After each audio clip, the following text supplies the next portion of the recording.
More than 5 million Palestinians live without a place they can call home. For almost 7 decades, the UN Relief Agency for Palestinian Refugees has helped those displaced by conflict receive humanitarian support.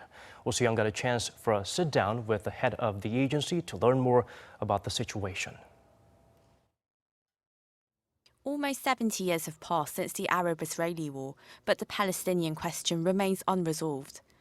The hundreds of thousands of Palestinians who fled their homes in 1948 still remain displaced as the armed conflict with Israel continues to endanger their lives and thwart their attempts for a settlement. Today, there are more than 5 million refugees registered with the United Nations Relief and Works Agency for Palestinian Refugees, headed by Commissioner-General Pierre Krahenbuhl. Well, actually, the situation in the Middle East having been so complicated now and becoming increasingly volatile, but also conflict-prone and defined by both ongoing wars, as the case of Syria, occupation in Palestine, blockade in Gaza, I think the Palestine refugees community faces what can be described as an existential crisis. Established in 1949, the UN agency now runs 58 camps for Palestinian refugees in Jordan, Lebanon, Syria, West Bank and the Gaza Strip, as well as hundreds of schools, health centres and distribution facilities. Korea has supported these efforts over the years with humanitarian assistance, which amounted to almost $50 million last year since 1991. Korea's regional projects in Palestine include health and governance, but most significantly, education and vocational training. We need to be able to create a link between the education and the employment opportunities for Palestine refugees, and I think we can benefit a great deal there from the Korean experience. With Korea's own struggle for statehood under Japanese colonization and its fast-tracked economic development, the Commissioner-General says the Korean experience could offer further inspiration for Palestine refugees.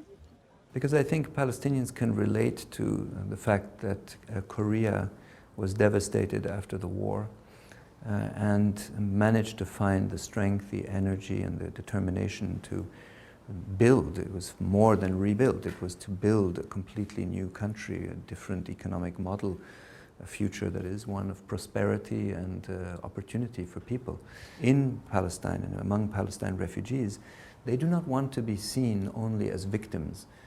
They insisted we are young people with rights, and we want the world to recognize our rights, our skills, and we want to be able to make a contribution in the world.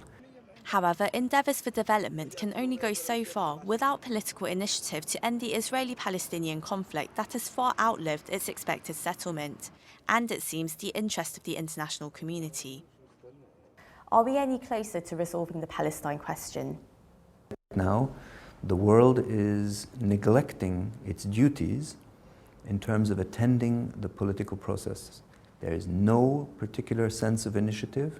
There is no particular sense of urgency for the resolution of the conflict between Israel and Palestine. And I think that's actually a risk the world shouldn't be taking.